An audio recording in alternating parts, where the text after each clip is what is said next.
د طالبانو حکومت ملګرو ملتونو ته د مجرمانو پر ضد عملیاتو ته د نامنۍ زیاتېدا نوم مه ورکوئ.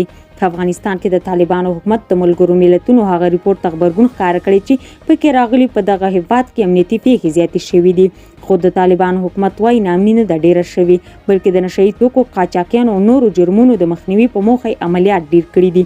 په افغانستان کې د طالبانو حکومت مشر ویان ذبیح الله مجاهد پر ایکس پاڼه په دې اړه اعلامیه خپره کړې او مرستیال ویان عبدالله فطرت په دې هکله ویډیوي پیغام کې ویلي چې ګواکې د دوی د ځواکونو د بیدارۍ ستایلو پر ځای له دې موضوع د افغانستان د نام نه ښودلو لپاره استفاده شوې وي.